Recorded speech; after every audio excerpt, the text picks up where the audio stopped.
Hi all. Everything in my video is pulled from the public domain and I am using them under the Fair Use Fair Dealings guidelines. Everything that I say is my own opinion. You should look into this information for yourselves, but I'm pretty sure I'm right. Good morning, everybody. It is a beautiful Saturday morning and I hope everybody's doing well. We're going to change things up just a little bit this morning, and I'm going to focus on William and Catherine and what they're doing, and the Sussex Squad reaction to this kind of behavior, as well as an update or two. Here we go. Kate and William have continued on with their regular work, which is all about mental health, and of course, the Sussex Squad have gone ballistic screaming, "What about Meghan?"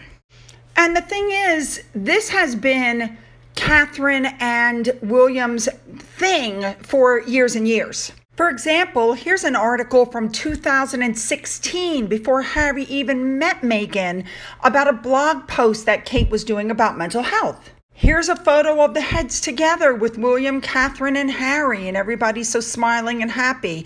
Again, Meghan wasn't there.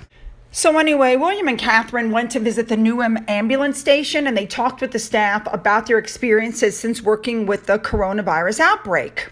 This is something they've been doing for quite some time, and one person on Twitter wrote, "Too bad they weren't worried about the mental health of their family." And another person wrote, "What about Meghan's mental health and her well-being?" Somebody else wrote this was just to repair their image, completely ignoring the fact that this is something that they've been doing for years and years and years. And one person also wrote, "The real testament of keep calm and carry on. Thank you for your service." So the part that I thought was really cool is that while they were there, they were FaceTiming somebody's family in another country. I believe it was Bangladesh. Here's a small clip.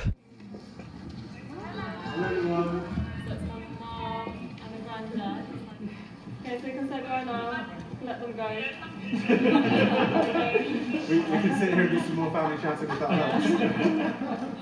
Bye, everyone. Very nice to chat to everyone. Bye-bye. Thank you. Thank you for giving them time. Thank you.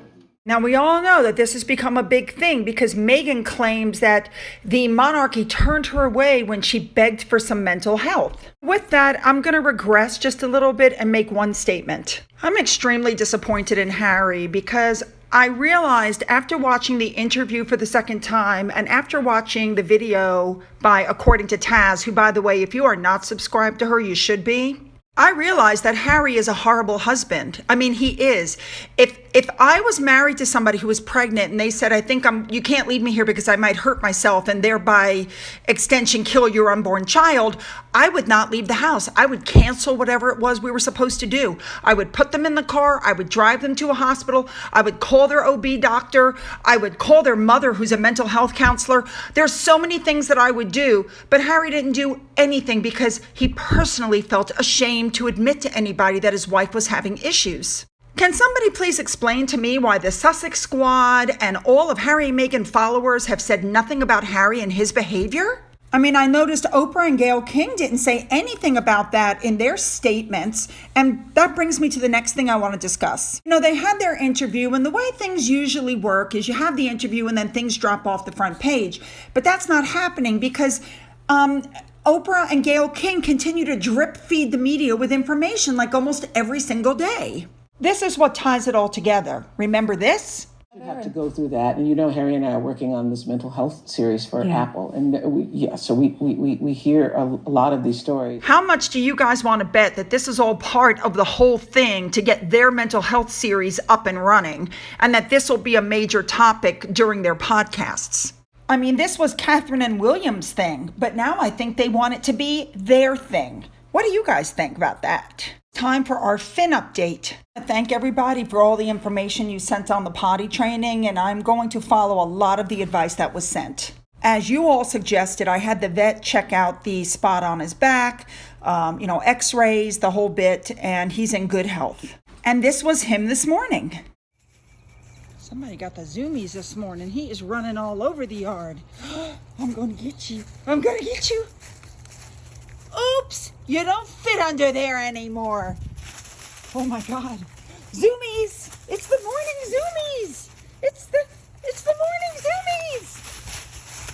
Oh my God.